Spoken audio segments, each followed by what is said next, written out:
He knew things he had never been told. He finished sentences before anyone spoke them.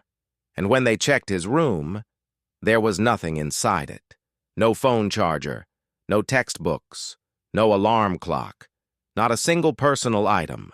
Just outfits hanging in a closet, perfectly spaced like a costume waiting to be worn. He had been the perfect roommate for 6 weeks, and then they started wondering if he had been watching them long before that. This is Reddit Unfiltered. 2 college students, 1 apartment, 1 empty room they had been using as junk storage, full of things they kept meaning to sell and a weird smell they could never identify. Rent was destroying them.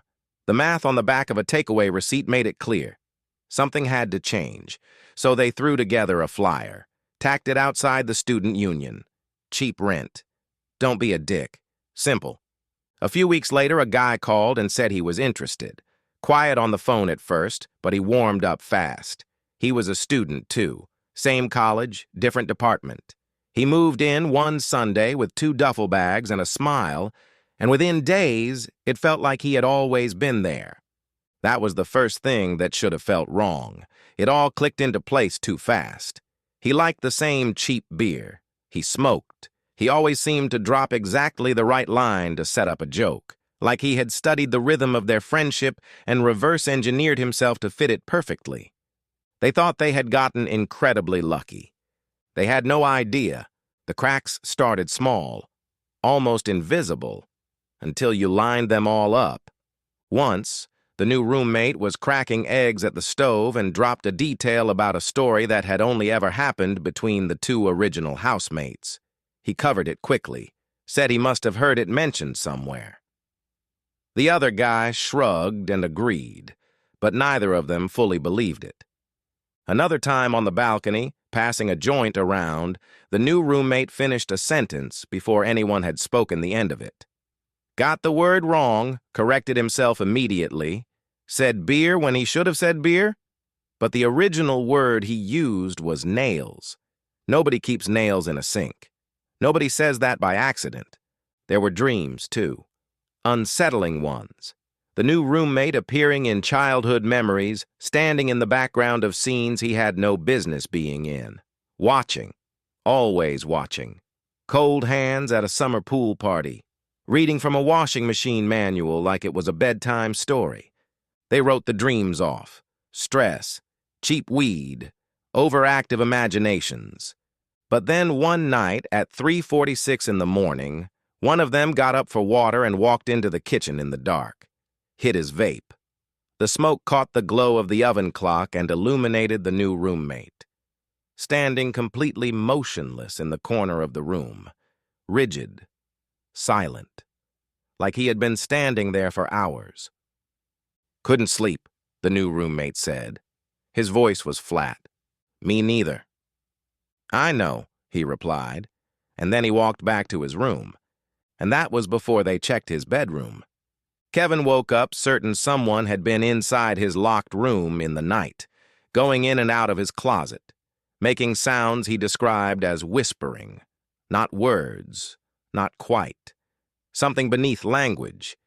They told him he was paranoid. His door had been locked, but the seed was planted, and it wouldn't stop growing. They waited until he was on campus. His door was unlocked. That alone felt wrong. They went in expecting the usual mess they had seen before. Clothes on the floor, books everywhere. The chaos of a normal person living a normal life. The room was spotless.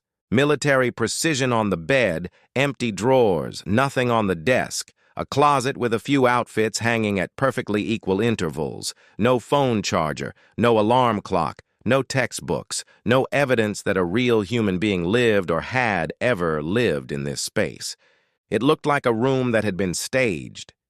They confronted him when he got back. He did not get angry. He did not look surprised. He looked at them with eyes that did not quite focus right and said 7 words that have not left them since. I am the roommate you needed.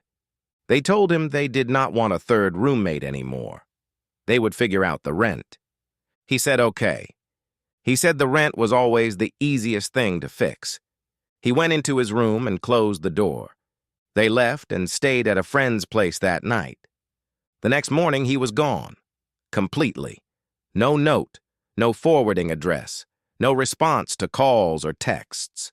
The room was back to exactly how it was before he arrived. Junk piled up, weird smell and all. Like 6 weeks of his presence had simply been erased. They thought it was over. They were wrong. A woman knocked on their door the same morning.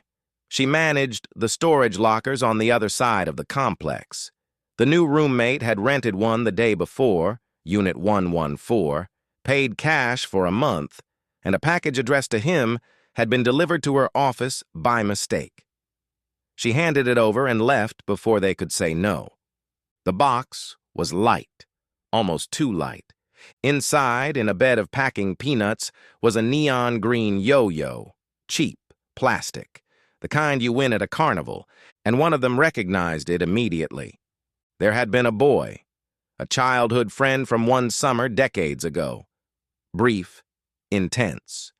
Then gone when his family moved away. A boy he had not thought of once in over a decade, until he saw that yo-yo. Because this boy had one exactly like it. He was obsessed with it. And then, the memories started coming back. The sleepover, the framed photo of his own family on a stranger's dresser, taken without their knowledge. The computer screen in the dark, playing a video on loop of something being crushed, over and over, every 4 seconds. A child's voice saying quietly, "It's just a thing. I watch it to think." Tucked into the seam of the yo-yo was a tiny slip of folded paper. They opened it with shaking hands. It said, "He said I was the perfect friend." They went to storage unit 114. Inside was a rocking chair with one short leg, rocking gently on its own, and shelves of their own belongings, things they had lost months ago, some long before the new roommate ever arrived. A TV remote, a missing cap, a T-shirt gone for over a year, a museum of their own forgotten things, curated by someone who had been watching them far longer than 6 weeks.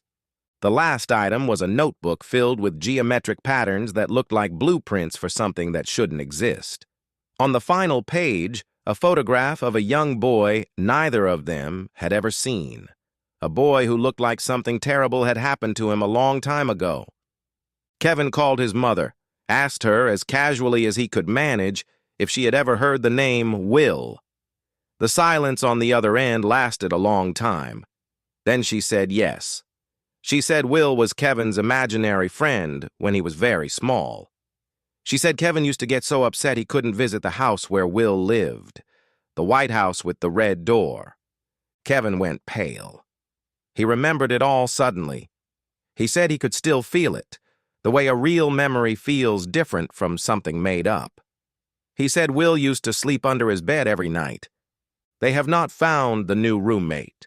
They have not found Lily either, a girl Kevin met at a party the following week who disappeared from a locked bathroom, leaving nothing behind but a rusty nail. No Instagram, no phone number, no one in their friend group remembers her at all. One of them found a forum post from 2007 about a woman with a similar roommate. Same patterns, same disappearance. The final update, 4 years later, said she had seen him again. He was with a different family. They called him Son. The storage locker has since been cleared out. The items inside are gone. The rocking chair is gone. The notebook is gone. Neither of them has slept well since. So here is my question for you tonight. If you opened that box and found something from your own childhood that no stranger could possibly know about, would you keep pulling the thread or would you walk away and never look back? Because I genuinely cannot decide which one is more dangerous. Drop your answer in the comments. I read every single one. If this story got under your skin, subscribe to Reddit Unfiltered. New videos every Monday, Wednesday, and Friday. I will see you in the next one.